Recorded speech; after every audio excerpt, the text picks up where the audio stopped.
ప్రాణి యొక్క స్వాభావిక ధర్మము ఉన్నతికి ఎదుగుట, అభివృద్ధి చెందుట, పురోగమించుట, వికసించుట. ఆత్మ యొక్క ఆకలి కారణంగానే మనుష్యుడు విభిన్న దిశలలో వికాసం చెందుట. ఆహారము, బట్ట, ఇల్లు, విశ్రాంతి వంటి కనీస సౌకర్యాలు లభిస్తే ఏ వ్యక్తి అయినా మజాగా జీవిస్తాడు. కాని ఇంత మాత్రాన ఆత్మ సంతోషము కలుగదు. జీవితంలోని విభిన్న దిశలలో ఉన్నతి సాధించాలని మనుష్యులందరూ అభిలషిస్తారు. ఆ ఆకాంక్ష పూర్తి కానిదే ఆంతరంగిక శాంతి లభించదు.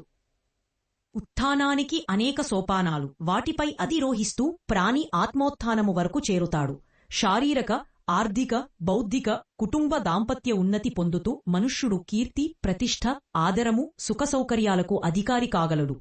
ధార్మిక, పారమార్థిక, ఆధ్యాత్మిక ఉన్నతి వైపు పురోగమిస్తే సతోగుణము, దివ్యతత్వముల ప్రాప్తి కలుగుతుంది. భౌతికంగా, ఆత్మికంగా రెండు దిశలలో మనుష్యుడు ఎప్పుడు ముందుకు వెళ్తాడో అప్పుడు అతని ఉన్నతి సర్వాంగపూర్ణము అనబడుతుంది. దీనికి ప్రాపంచిక యోగ్యతలు, సామర్థ్యం కూడా ఉండాలి. సమర్థుడు త్యాగి కాగలడు. అభావగ్రస్తుడు, దీనుడు, హీనుడు త్యాగి కాలేడు.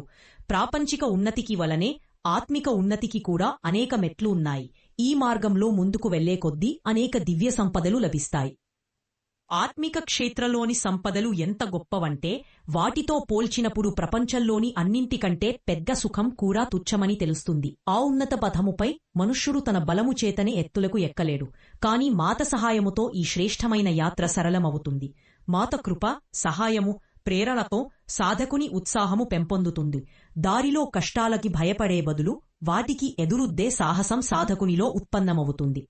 నిశ్చయముగా దానిలో తగినంత శ్రమ కలుగుతుంది. ఉన్నతి సాధించాలంటే ఎంతో ధైర్యము, సాహసము ఉండాలి. ఈ కాఠిన్యానికి అనేకమంది సాధకులు జారిపడతారు. కాని మాత ఎవరి వీపు తడుతుందో వారికి సాఫల్యపు దిశలో రోజురోజుకు అధిక ప్రకాశం, లక్ష్యప్రాప్తి కలుగుతాయి. అతడు ప్రాపంచిక, ఆత్మికమనే రెండు దిశలలో ముందుకు సాగుతాడు.